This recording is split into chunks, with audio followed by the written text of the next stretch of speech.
Olá, pessoal, seja bem-vindo a mais um Vivo AgroCast. Hoje estamos aqui com um tema especial, é o mercado de carbono.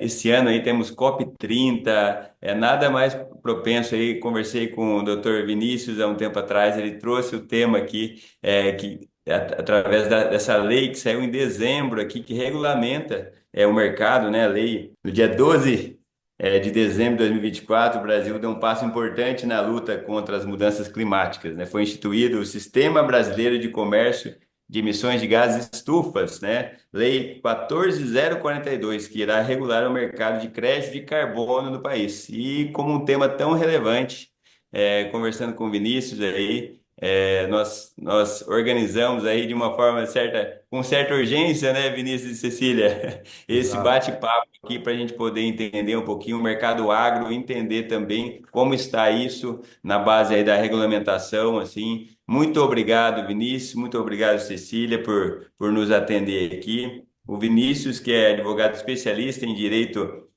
ambiental e sustentabilidade pela Lemos Advocacia e membro também da Comissão de Direito Ambiental pela Ordem dos Advogados do Brasil, e a Cecília Segre Monema Viveiros, advogada especialista em direito ambiental e sustentabilidade também na Lemos Advocacia. Muito obrigado por essa participação e para trazer para nós aí informações para o agro aí a respeito desse tema que em todos os eventos que a gente participa tem um pilar ali sobre a questão do carbono, não tem como fugir, né? O mercado de carbono está aí e todo mundo tem que se atualizar. Muito obrigado.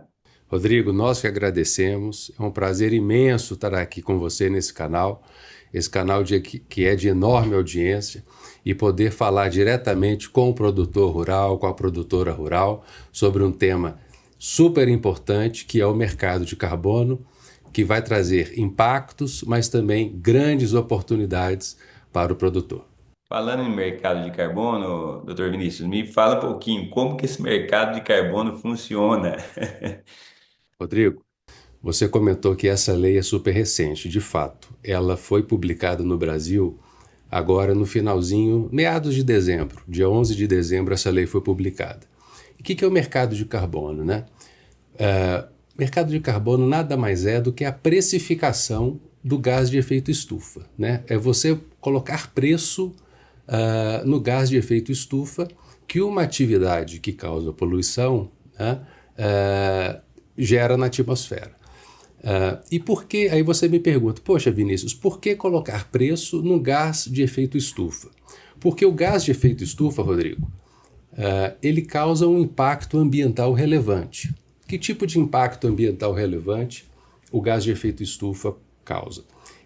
Vou te citar três. Ele aumenta significativamente a temperatura do planeta, ele gera chuvas, né, com maior frequência, numa intensidade cada vez maior, e por outro lado também ele gera secas também mais severas e num intervalo de tempo cada vez maior. Então, essa situação ambiental cada vez mais severa justifica, né, a precificação, né, a imposição de um custo monetário em cima do gás de efeito estufa. Isso faz com que se estabeleça um sistema em que deva haver uma diminuição da emissão, né, de gás de efeito estufa ao longo do tempo, né, e o estabelecimento de soluções que privilegiem a diminuição dessas emissões ao longo do tempo, né, um estímulo à diminuição dessas emissões ao longo do tempo. Então, a lógica é muito simples, né? Quando a gente vai ao mercado fazer uma compra, a gente encontra na prateleira produtos como o arroz, o óleo, o café, né? E fazemos a aquisição daqueles produtos. No caso do mercado de carbono é a mesma coisa. O item que estará lá à disposição para a nossa compra é o crédito de carbono. Então haverá aquele que fará a oferta do crédito, né, e fará, portanto, a venda, e haverá aquele que fará, portanto, a aquisição daquele crédito. E aí, como funciona efetivamente, como funcionará o mercado de carbono? Porque a lei, embora tenha sido publicada em dezembro, diversos itens dessa lei ainda serão regulamentados, né? Há duas modalidades do mercado de carbono. A modalidade regulada e a modalidade voluntária. A modalidade voluntária, Rodrigo, ela já existe no Brasil há algum tempo. Como o próprio nome diz, a modalidade voluntária é aquela que é livre, né? Ela não é obrigatória. Ela pode ser estabelecida por livre acordo das partes. Inclusive, a gente vai detalhar mais à frente ao longo desse bate-papo aqui hoje. E ela, portanto, não é disciplinada por lei. Por sua vez, a modalidade regulada, ela é, portanto, disciplinada por uma imposição legal, né? E aí, na modalidade regulada, a gente tem um comando legal, né, uma disposição prevista na lei, em que o Estado, basicamente, estabelece permissões, autorizações, para que você possa emitir gás de efeito estufa até um determinado limite, né, durante um determinado período de tempo. Situações que também serão objeto de regulamentação. Então, por exemplo, o setor mineral poderá emitir 10 milhões de toneladas durante um determinado período de tempo, ou 50 milhões, ou 100 milhões. Setor siderúrgico, idem. Indústria química, por aí vai. E esses direitos, eles são previstos, né, durante um período e também, de forma previsível, esses direitos, ao longo do tempo, eles devem ir diminuindo, né? Eles não são estáticos. Por quê? Porque o grande objetivo é que essas emissões diminuam ao longo do tempo, para que você tenha, portanto, a efetividade da diminuição dessas emissões de gás de efeito estufa.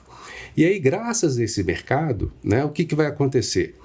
As empresas que alcançarem ao longo do tempo as suas metas, performarem bem, né, elas terão direito a um crédito, né? Porém, por outro lado, as empresas, né, o produtor rural, no caso da agroindústria, que não performar tão bem, né, ele vai ter um débito, né? E aí, quem tem crédito vai poder comercializar esse crédito. Quem tiver débito vai poder adquirir de quem tem crédito esse crédito, não é isso? E aí vai se formar, portanto, dentro do sistema de comércio, essa transação e esse ativo. É o que chamamos, portanto, de Sistema Brasileiro de Comércio de Emissões. Perfeito, muito bom a explicação, Vinícius. E aproveitando, Cecília, qual que é a relevância dessa criação do Sistema Brasileiro de Comércio de Emissões de gases de efeito estufa e como que você avalia o impacto para o agronegócio brasileiro na prática? Bom, muito obrigada pela oportunidade de estar aqui, da gente conversar. E assim, como o Vinícius estava bem falando, realmente assim, a relevância vai ser muito grande. É importante a gente contextualizar que o Sistema Brasileiro de Comércio de Emissões, ele vem como um instrumento dentro das metas de redução de emissões que o Brasil assumiu, sobretudo no Acordo de Paris, em 2015, que outros países também assumiram. Então, ele vem como um instrumento para reduzir essas emissões, e, obviamente, tudo isso faz parte de um guarda-chuva maior, que é a questão as questões climáticas, a diminuição da temperatura, do aquecimento global.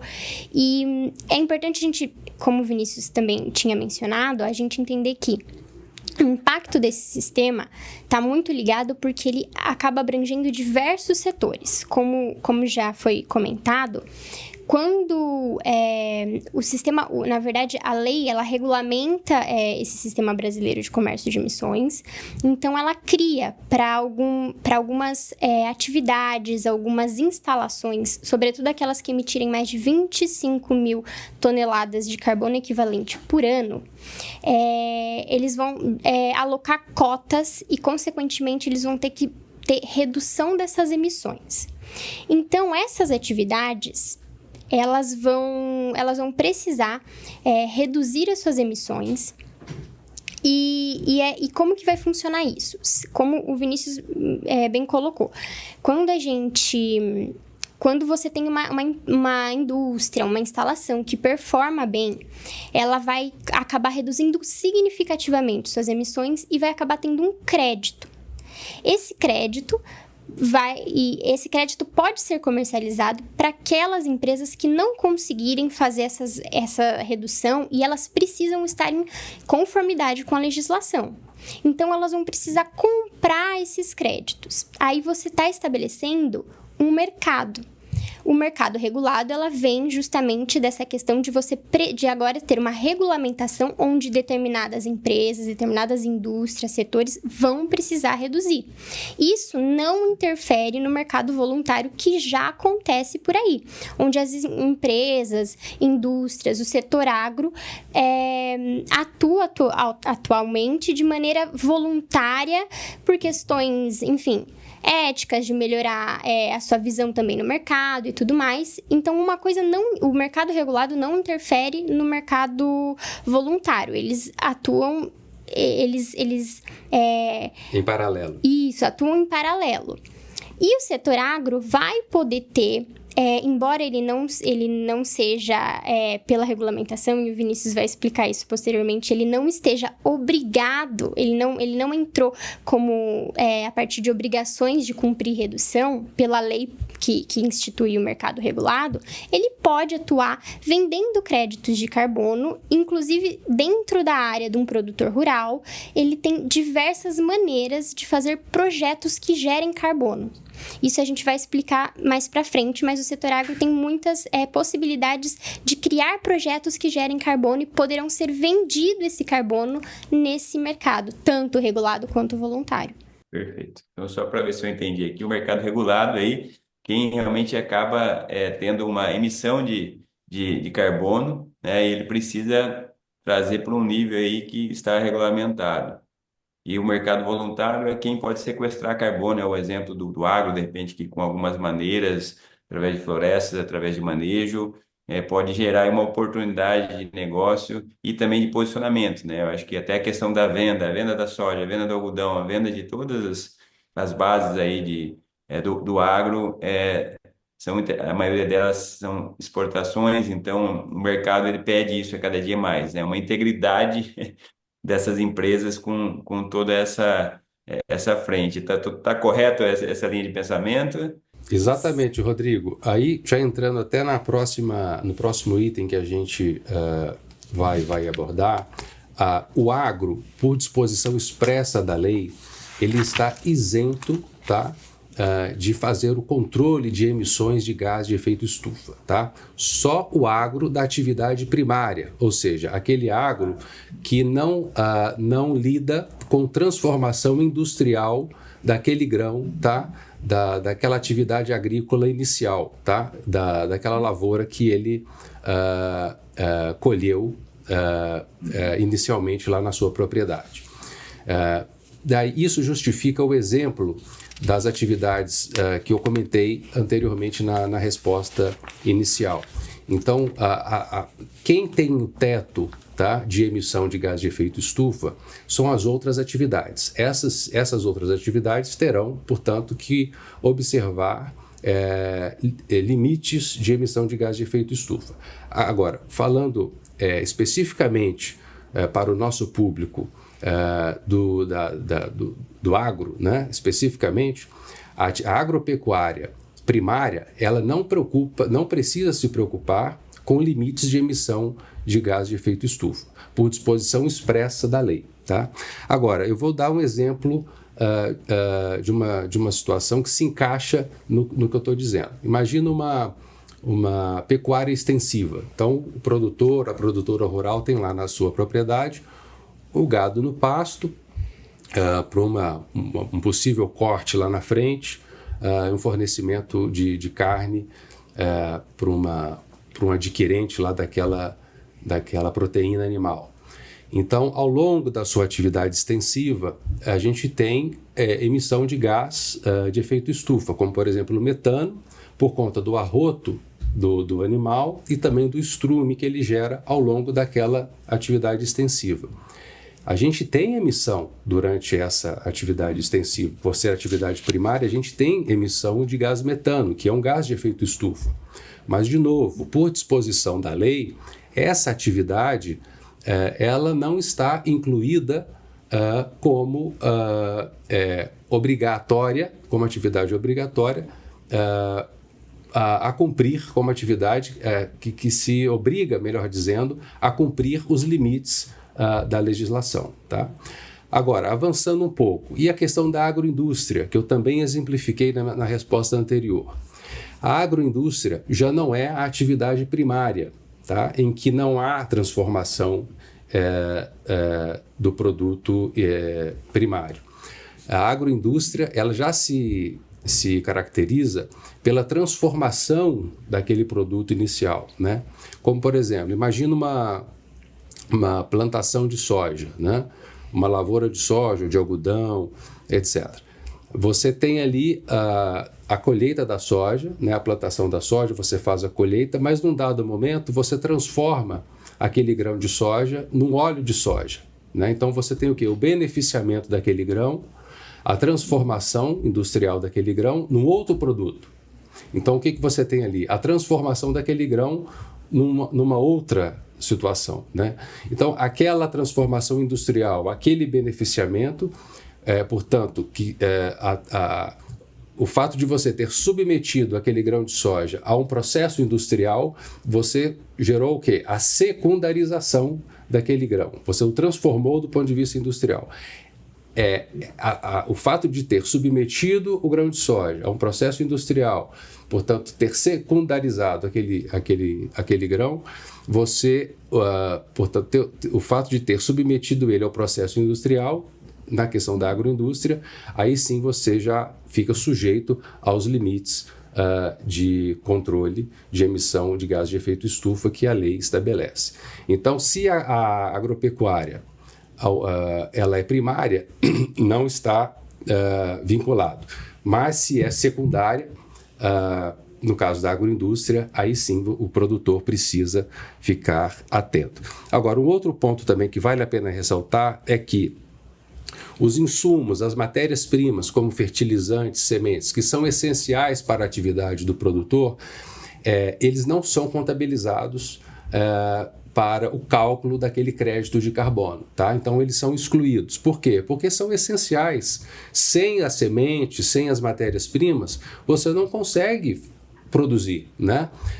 Você não pode, de fato, alcançar o nível de produção sem os insumos, né? São bases, são itens essenciais para que você consiga produzir. Então, também por disposição da lei, você precisa desconsiderá-los daquele cálculo. E um outro ponto, só para fechar esse item que você nos trouxe, Rodrigo, é a questão do coprocessamento. Nesse mesmo exemplo da produção de óleo de soja, se você tem vários estabelecimentos numa unidade produtiva, em uma área da propriedade, o produtor planta soja, no outro ele faz o beneficiamento, a transformação do óleo de soja, da soja em óleo, no outro ele tem uma grande área de floresta para fazer a compensação e fazer ali a sua reserva legal. E cada unidade produtiva ele tem o seu CNPJ, o seu estabelecimento. O que a lei prevê? Prevê que, como há cadeia produtiva, uma sincronia entre essas cadeias produtivas, ele pode fazer o coprocessamento. Ele pode fazer uma conciliação periódica entre essas unidades para obter o quê? Um saldo positivo de crédito de carbono, tá? Então, essa conciliação periódica também é prevista na norma para que ele possa, da melhor maneira possível, buscar um saldo positivo das suas operações e poder também poder se valer desse crédito de carbono e comercializá-lo no mercado. Perfeito. Vinícius, as empresas que não cumprirem essas normas, elas serão penalizadas? Assim, quais são as possíveis consequências? Rodrigo, esse é um excelente ponto, porque é muito raro, né? Muito incomum uma lei que traz uma série de obrigações e não traz consigo situações que não sejam infratoras, né? Que não traga situações que gerem penalidades, né? E essa lei não é diferente, né? Portanto, essa lei que institui o mercado regulado de carbono, ela traz situações que, em caso de descumprimento, prevê penalidades como advertência, multa, embargo de atividades, suspensão de atividades, cancelamento de licenças, além de cancelamento de benefício fiscal.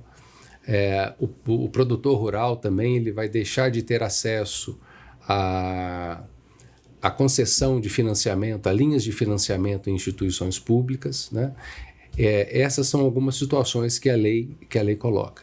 E aí você me pergunta, poxa, Vinícius, mas você comentou de embargo de atividades e suspensão de atividades, né? Qual que é a diferença? A diferença é muito sutil, tá? Embargo de atividades é quando há uma situação de infração prevista na lei, né? Então, por exemplo,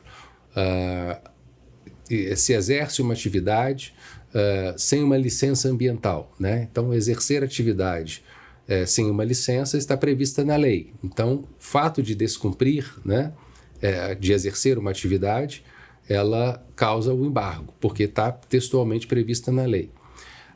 Agora, no caso da suspensão da atividade, essa situação, se ela gera, portanto, um risco ambiental e ela não está textualmente prevista na lei, o agente ambiental pode decidir, com base nos princípios da prevenção e da precaução, suspender aquela atividade durante um determinado período, né?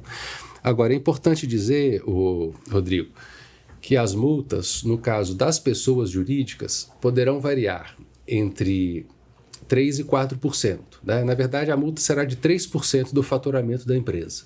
Se ela for reincidente, a multa será de até 4%. Né? Será de 4% do valor do faturamento. Ela poderá chegar a 4% do valor do faturamento. Agora, no caso da pessoa física, né?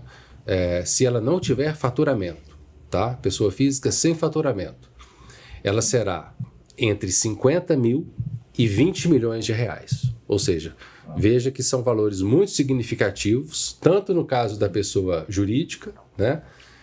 3% inicialmente, 4% em caso de reincidência, tanto no caso da pessoa jurídica, física.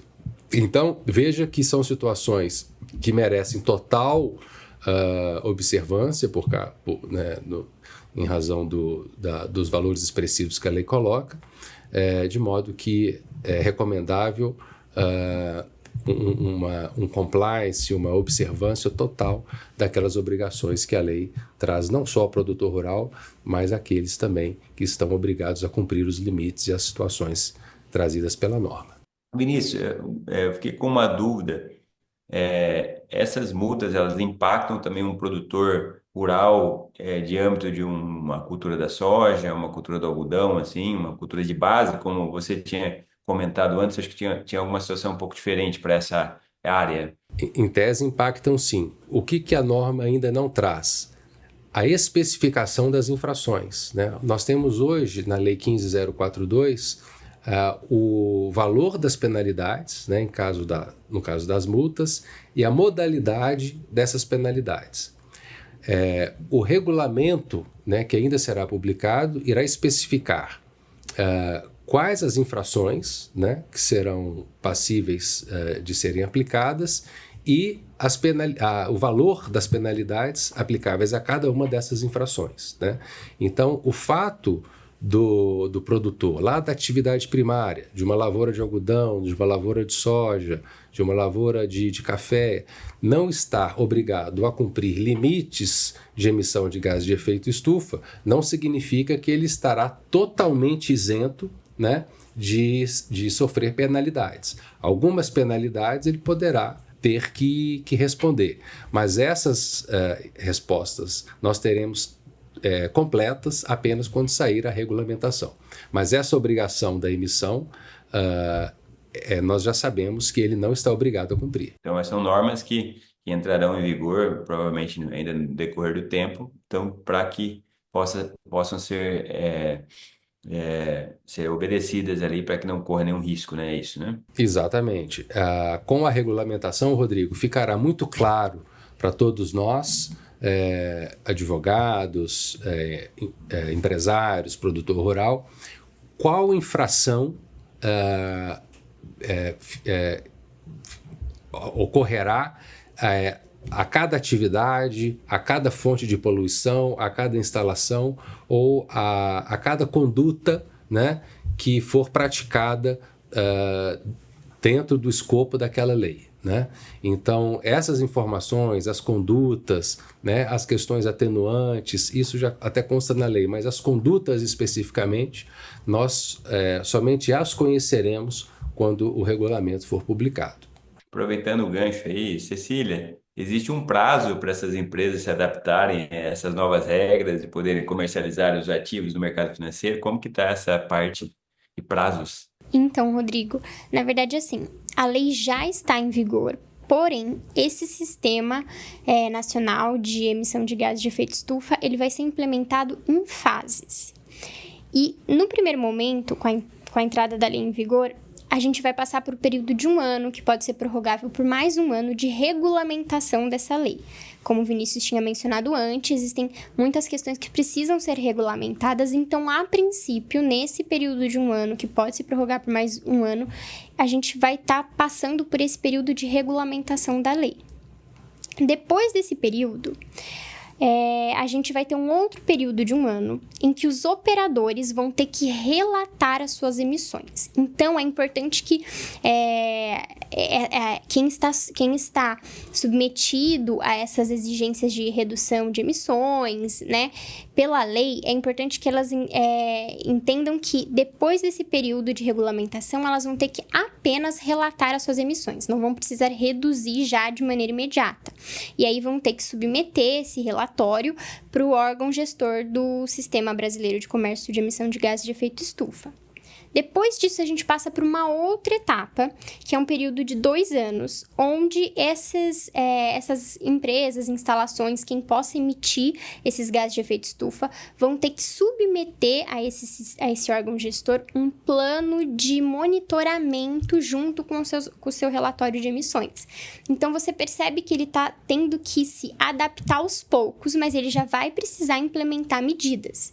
Então, assim, primeiro ele vai ter que relatar, ele vai ter que ter esse relatório de emissões, então ele já precisa se preparar para isso. Depois ele vai passar por um período onde ele vai ter que ter um plano de monitoramento dessas emissões, então para um acompanhamento se essas emissões estão evoluindo, diminuindo, e submeter isso ao órgão gestor. Depois disso, a gente vai passar por uma fase onde vai ser o primeiro plano nacional de alocação de cotas brasileiras de emissões. Então, os setores vão receber determinadas cotas, porém ainda não onerosa, e eles vão ter que já se adaptar enfim, as atividades dele dentro das cotas que serão distribuídas. E só depois disso, que vai desse plano, né, do primeiro Plano Nacional de Alocações, depois disso é que vai, enfim, começar essa atividade plenamente no mercado brasileiro de comércio de emissões, onde, de fato, daí as empresas vão precisar reduzir as suas emissões e, enfim, se elas não conseguirem reduzir, elas vão começar a precisar comprar créditos de quem tem esse crédito para vender. Pelo visto, é tudo algo que precisa ser visto o quanto antes, né? Porque não é algo simples, né? Então, tem prazos, mas eu acredito que as medidas são, de certa forma, emergenciais aí para um futuro promissor aí, até também numa oportunidade, né? Uma oportunidade de mostrar. Eu vivo muito agro, aqui estou até numa região aqui em Luiz Eduardo agora, que os produtores realmente eles têm práticas sustentáveis muito relevantes, vestem a camisa realmente de uma forma muito adequada.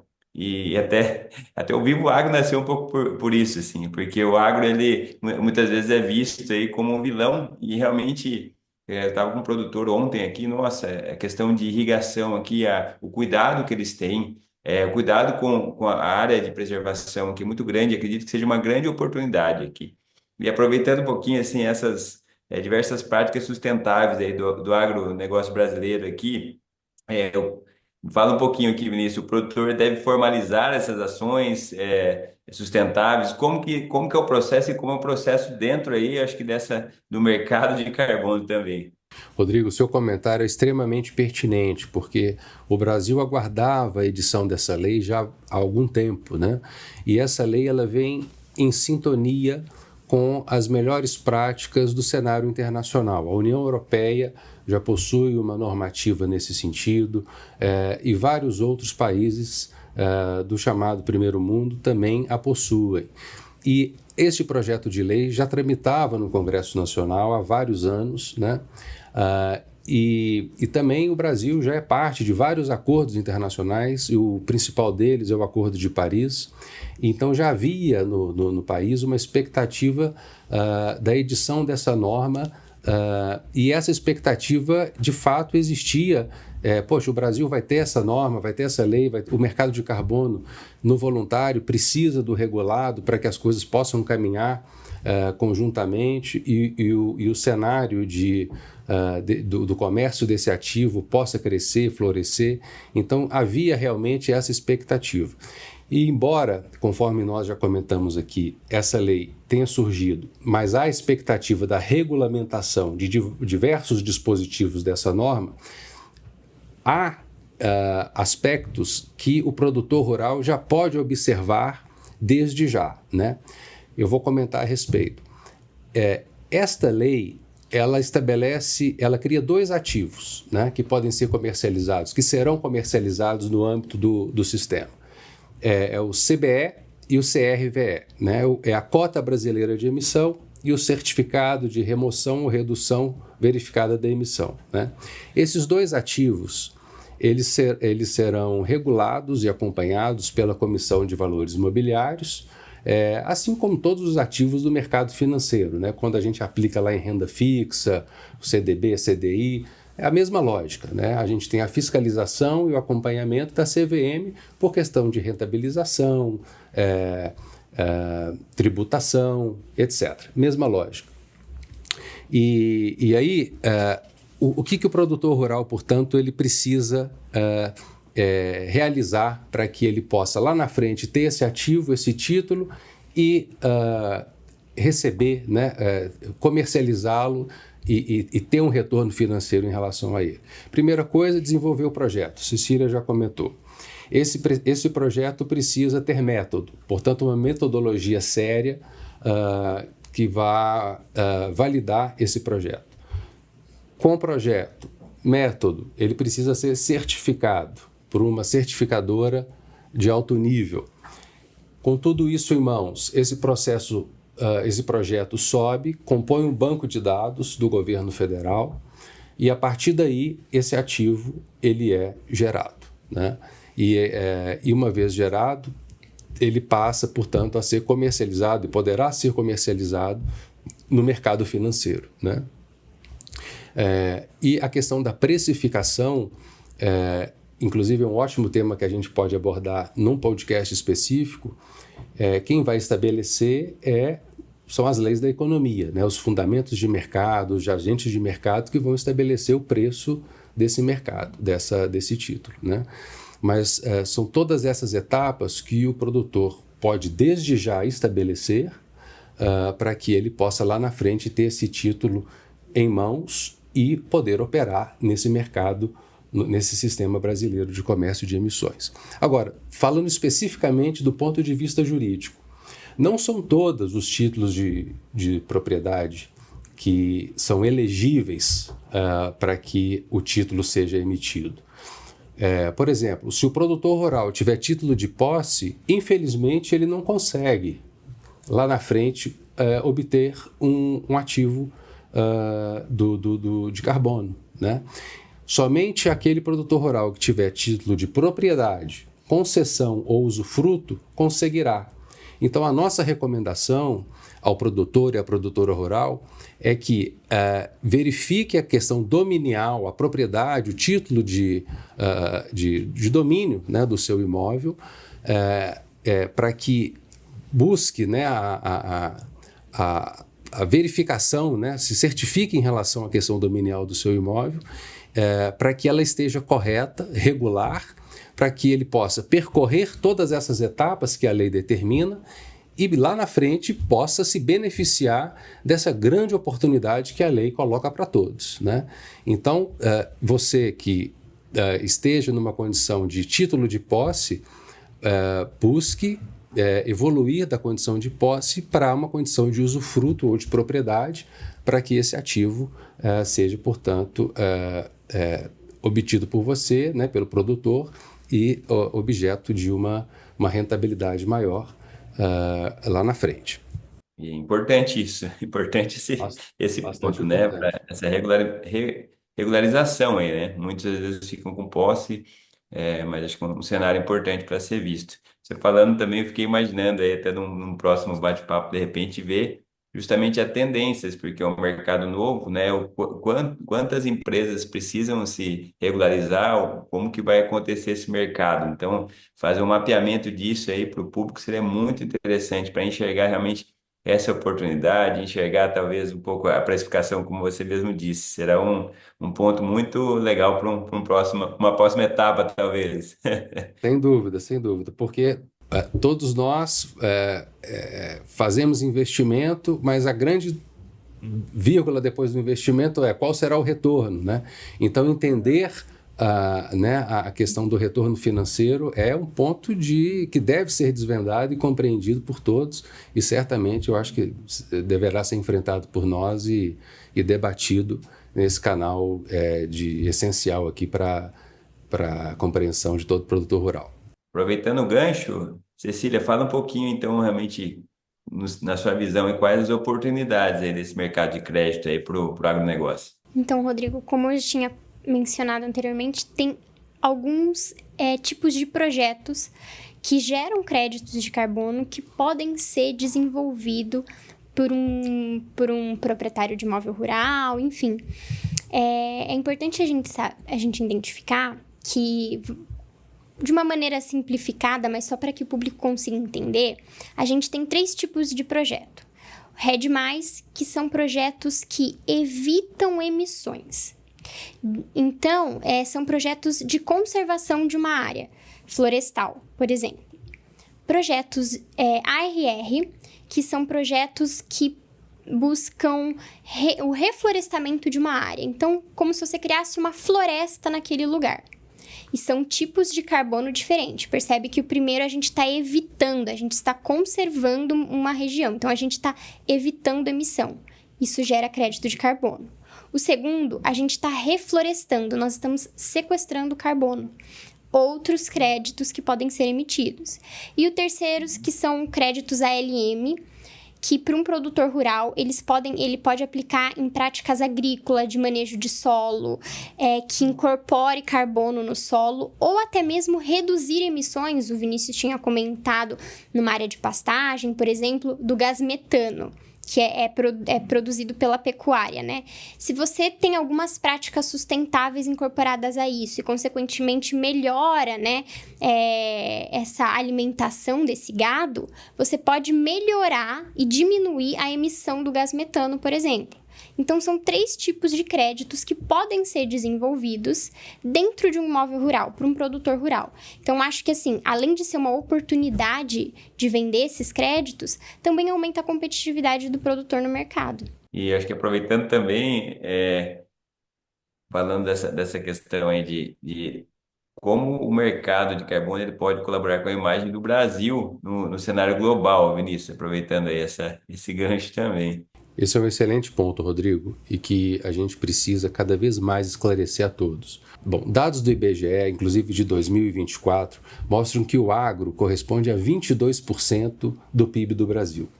E mesmo com uma situação legal super restritiva, porque o Código Florestal é uma das normas mais restritivas do mundo, né?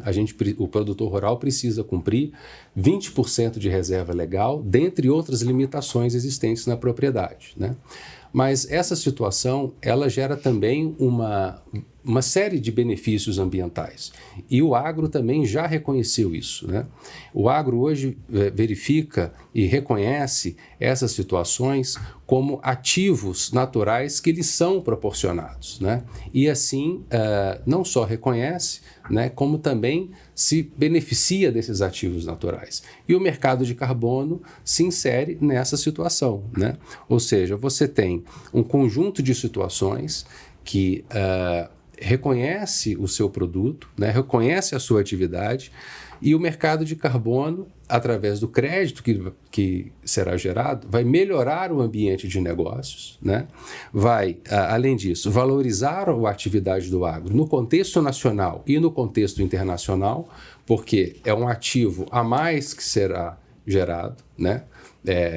Gerando, portanto, valor agregado àquele produto que vai ser, portanto, originado no mercado interno, né? E também vai, portanto, proporcionar a descarbonização do país, né? A descarbonização do ambiente nacional, né?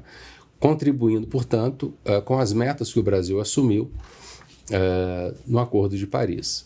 Então, é uma situação que beneficia a todos, beneficia o produtor rural, beneficia a sociedade como um todo, beneficia também a indústria de uma forma geral, beneficia o governo e gera também retorno financeiro a todos que estão nessa cadeia produtiva. Então, os resultados, a imagem do Brasil se beneficia muito, e com a imagem positiva, por sua vez, propicia a entrada massiva de investimentos, não só no agro, mas também através de pesquisa e desenvolvimento, por meio da melhora do parque tecnológico, da ampliação do parque tecnológico, por meio do incremento, né, de novas tecnologias, de novas atividades, para que se possa cada vez mais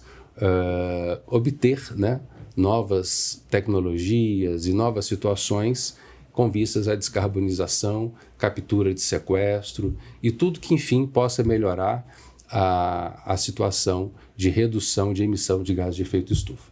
E Vinícius, eu fico à disposição aqui falando nesse ponto aí, para promover aí quem tiver investindo realmente aí nesses projetos, porque o nosso canal aqui está aberto para isso, para promover justamente quem está fazendo, quem está buscando, inclusive, se antecipar nesse processo do mercado de carbono, na questão da sustentabilidade, para realmente mostrar o que o agro tem feito de melhor aí, até como você disse, a gente tem leis aqui, que são talvez uma das mais rigorosas do mundo, então para a gente poder mostrar realmente internamente, internacionalmente, realmente o que a gente tem feito aqui no Brasil, que é diferenciado, né?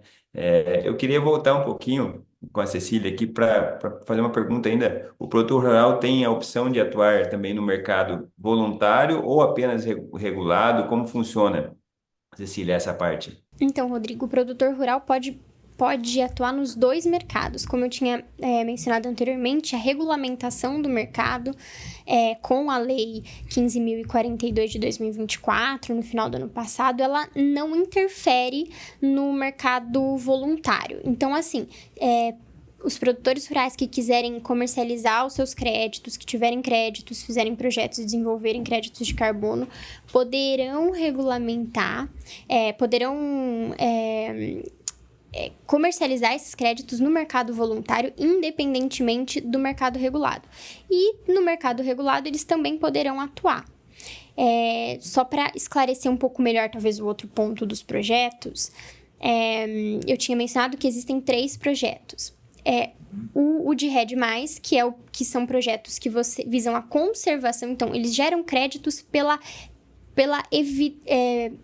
fato de você evitar emissões. Então, a conservação, se um produtor rural tem uma área, por exemplo, dentro do imóvel rural dele, que ele acaba sequestrando carbono, floresta de vegetação nativa, ele pode ali desenvolver um projeto de carbono e obter créditos com essas emissões evitadas. Evitadas como? Evitadas por qualquer tipo de desmatamento, queima, etc.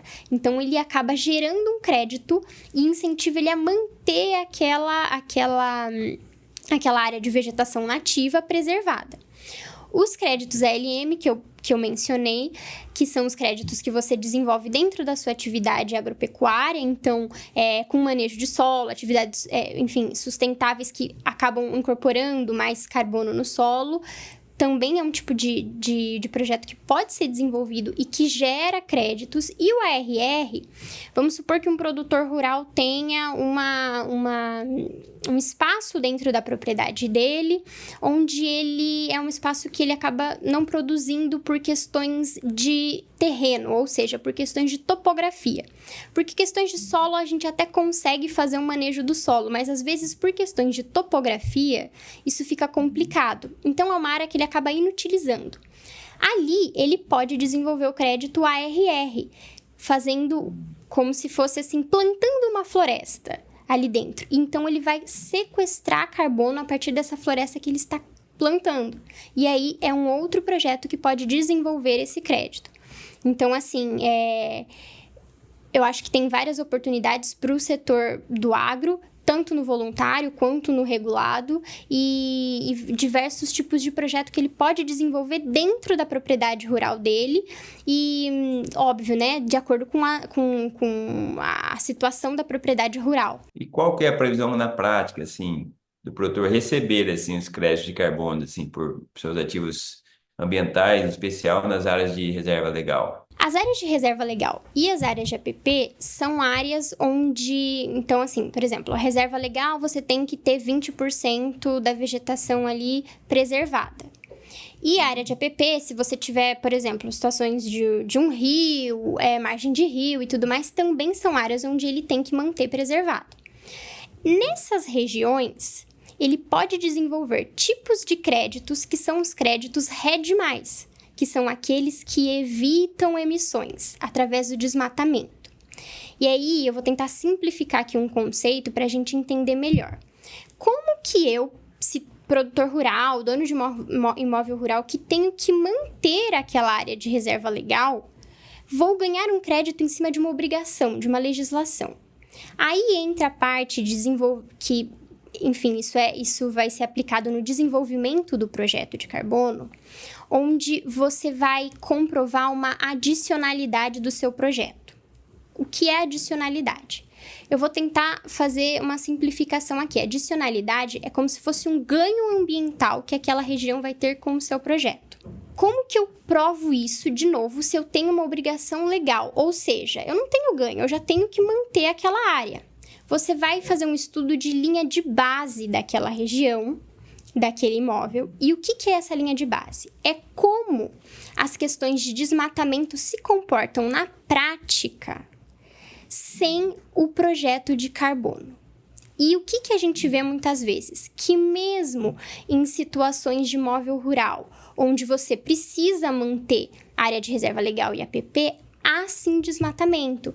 Muitas vezes até por questões de invasões, queimadas e tudo mais.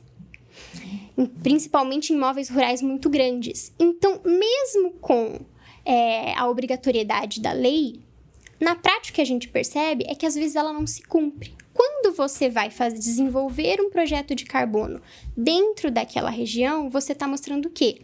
A partir do meu projeto, eu vou garantir que aqui não vai ser desmatado. Como isso? Porque quando você Faz uma prevenção, assim, né?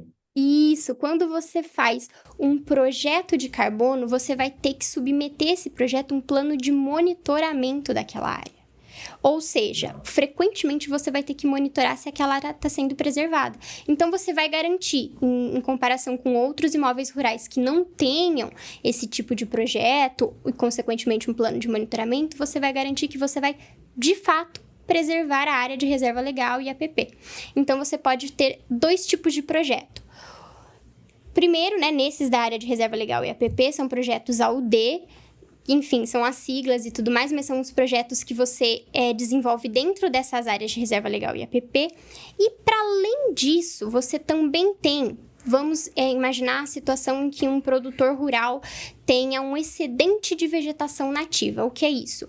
Ele tem um mínimo legal para manter naquela área de vegetação nativa, mas ele pode ter um excedente, uma parte que supera o mínimo legal, ele tem a mais do que o que ele precisa. Esse excedente de vegetação nativa é um excedente que, teoricamente, pode ocorrer a supressão dessa vegetação. Lógico, a depender da autorização de supressão de vegetação nativa e tudo mais. Mas a ser incentivado a não suprimir aquele excedente, ele pode criar um outro tipo de projeto, que são os APDs, que você faz dentro dessa área de excedente de vegetação nativa, a fim, obviamente, de manter aquela vegetação. Tanto a área de reserva legal, a área de APP, quanto o excedente de vegetação nativa são os créditos RED+, porque eles visam preservar uma vegetação. Ô, Rodrigo, só me permita fazer um adendo.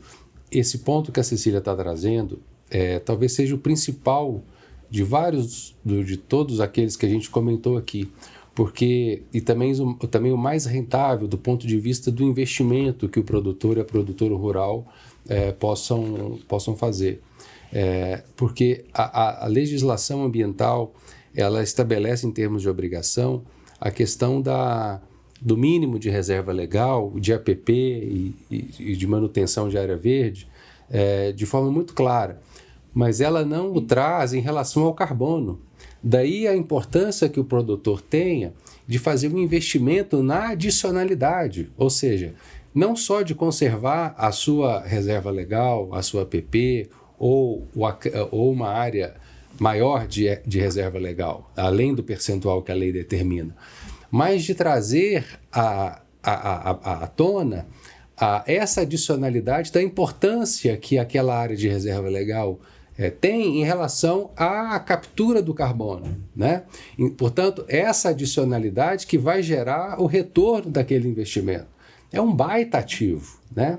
Então é esse o recado que nós estamos trazendo aqui para o produtor rural. Vale a pena investir, porque o retorno é absurdo, né? O retorno, ele é muito significativo. Ou seja, é uma questão que está além da obrigação de se ter uma reserva legal, né? Você ter a reserva legal e a sua APP é uma coisa. Agora, você criar a adicionalidade do carbono que essas áreas têm é o que vai gerar o seu retorno ao seu investimento.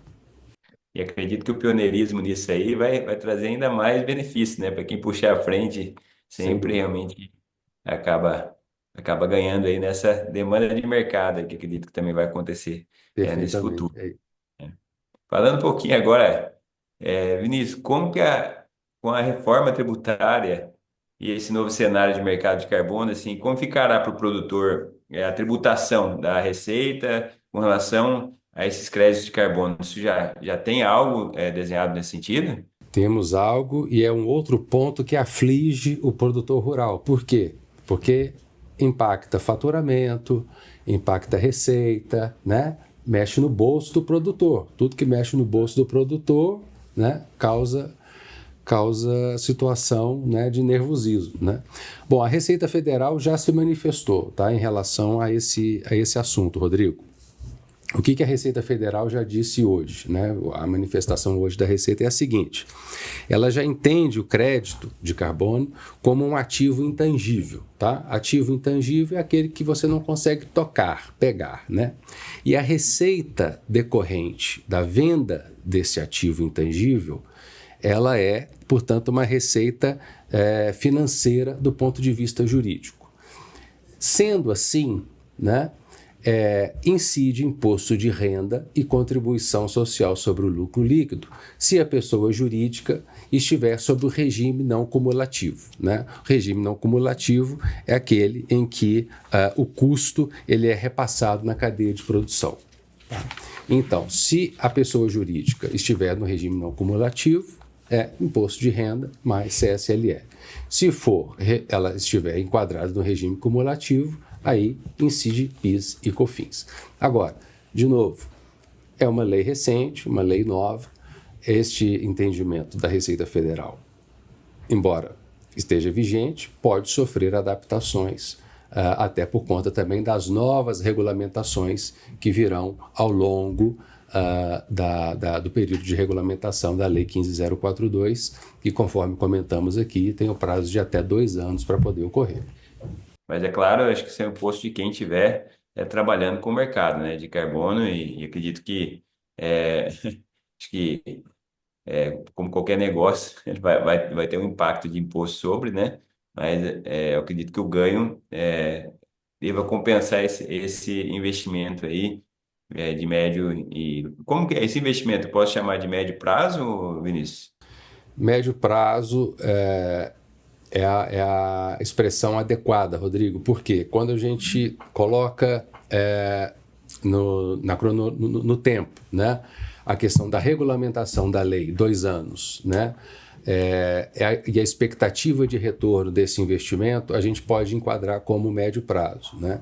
Lembrando que até a completa operação do sistema, né, com toda a sua regulamentação, etc., é importante que o produtor rural já se antecipe, né, e verifique a questão da titulação da sua propriedade, né, e já comece também a desenhar e realizar os projetos, né, conforme comentamos há pouco, para que lá na frente ele já tenha esses ativos também, se não constituídos, mas em fase de pré-constituição. Isso vai facilitar muito, não só o trabalho de ter esse ativo já em mãos, mas também toda a segurança jurídica durante toda essa operação. Vinícius, mais um ponto. Como que você imagina, né, o mercado brasileiro daqui 5 anos aí, nesse mercado de carbono aí? Estamos, digamos assim, no passo inicial, e o que você vê isso daqui 5 anos?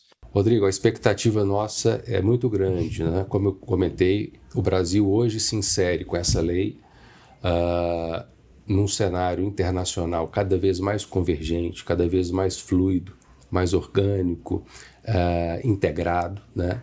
Hoje o Brasil tem regras claras e exatamente por conta dessa integração, o Brasil hoje, com esse regulamento, né, com essa norma e com o regulamento que irá surgir, traz segurança jurídica para o produtor rural e para todos aqueles que estarão e participarão desse sistema brasileiro de comércio de emissões.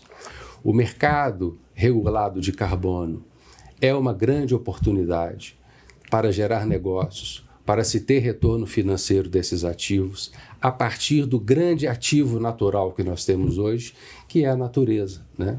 Ou seja, é importante que nós saibamos que esse ativo natural que nós temos, né, seja a partir da floresta, seja a partir da transição energética, quando a gente faz a substituição do combustível, quando a gente faz a diminuição do gás de efeito estufa através dos projetos que a Cecília comentou, tudo isso gera um ativo absurdo, né?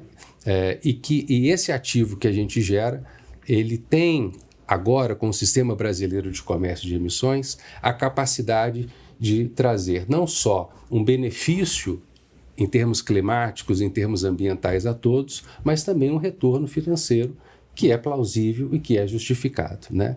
Então, isso vai gerar, portanto, regras claras, as quais já temos e que teremos cada vez mais, até por conta desse ambiente que o Brasil está inserido, e a ideia é que nós estejamos cada vez mais integrados e o Sistema Brasileiro de Comércio de Emissões do Brasil será, portanto, cada vez mais uma referência internacional, de modo que o produtor rural tenha, convido a todo o produtor rural para que conheça o sistema, conheça a norma e dela possa fazer parte.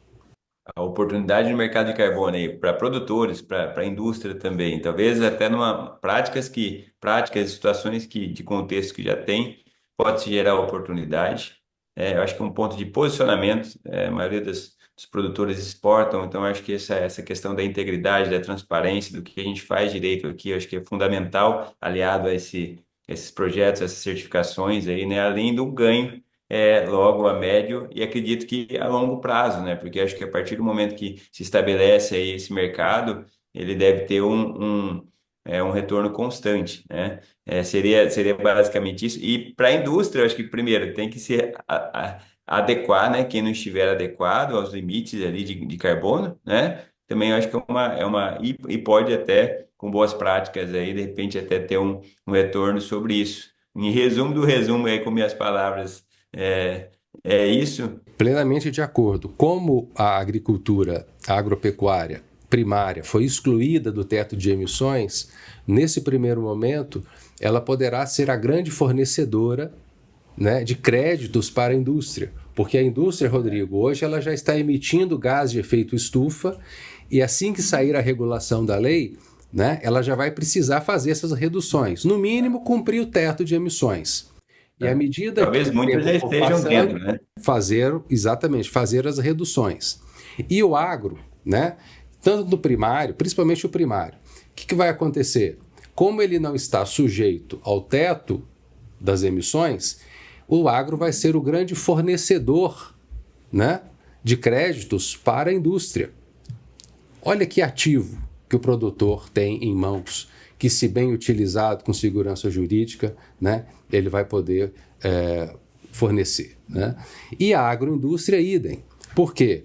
Lembra que a gente comentou que os insumos, as matérias-primas, além da questão do coprocessamento, a conciliação periódica, o acerto de contas que é feito entre os estabelecimentos também devem ser considerados. Então, são situações que devem ser avaliadas, ponderadas, para que sejam, né, de fato, bem pensadas, ponderadas, de modo a que o produtor rural, seja na primária, na agricultura primária ou na secundária, possa de fato utilizar essa grande oportunidade da melhor maneira e de fato ter essa rentabilidade, que é o que a gente deseja.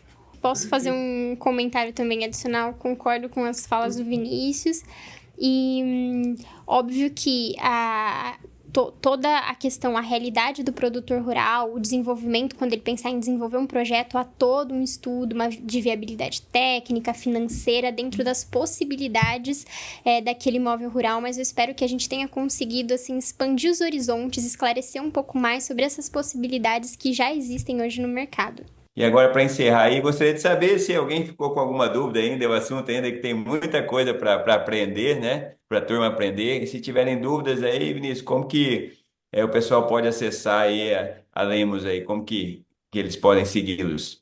Rodrigo, nós que agradecemos a oportunidade de falar com o seu público e dizer a todos que estamos à disposição, não só através aí do seu canal, mas também das nossas redes sociais. Convidamos a todos a enviar as suas dúvidas, suas perguntas e também a nos seguir, seja no Instagram, através do nosso perfil Lemos ADV _ e também no nosso podcast, Lemos Podcast Jurídico.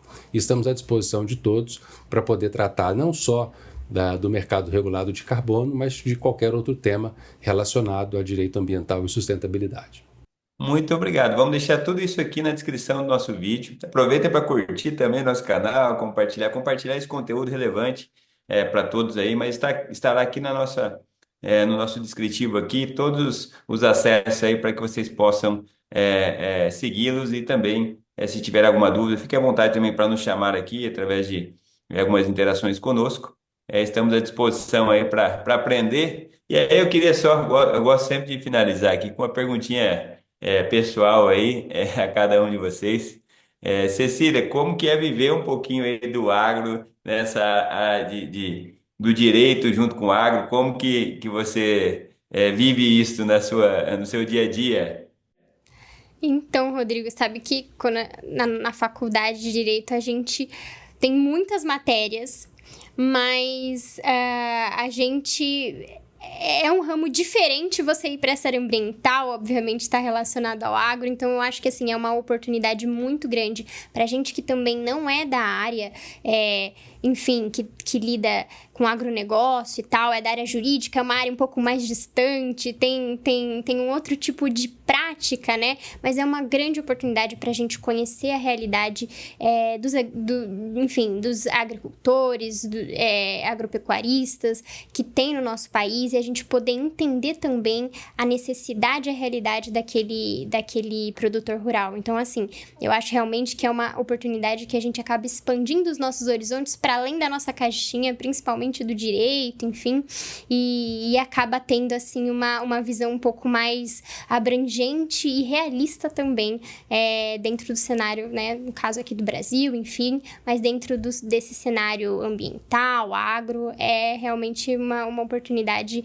que eu acho que soma muito. Muito bom, muito obrigado. E Vinícius, como que é viver aí, né? Como que começou essa paixão aí pelo direito ambiental e sustentabilidade? Rodrigo, começou já há bastante tempo, viu, rapaz? E é uma alegria, uma realização, não só trabalhar com direito ambiental, mas também levar o direito ambiental, ter essa interface junto com o agro, né? Porque eu sou do interior do Brasil, embora tenha nascido em capital, mas a minha relação familiar, pessoal, profissional está no interior do Brasil. Então, é uma realização pessoal e profissional muito grande estar sempre em contato com o agro, né, e levar essa experiência para dentro do agro, né?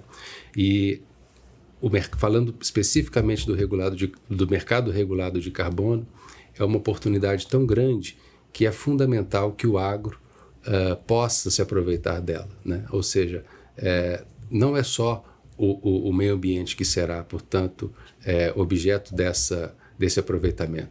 O agro também poderá se aproveitar dessa oportunidade, e é por isso que nós estamos aqui levando essa mensagem para o produtor e para a produtora rural. Perfeito, muito obrigado. Tenho certeza que será muito útil aí para todo o nosso público aí. E espero que a gente possa até depois vir com mais informações aí quando tivermos aí mais números, e até também situações aí de produtores aí com certificações. Espero que em breve a gente possa estar junto vendo essa evolução aí do agro juntamente com o mercado de carbono. Muito obrigado. E viva o Agro Brasil! Conte conosco, viva o Agro Brasil. Um abraço a todos. Obrigada, abraço.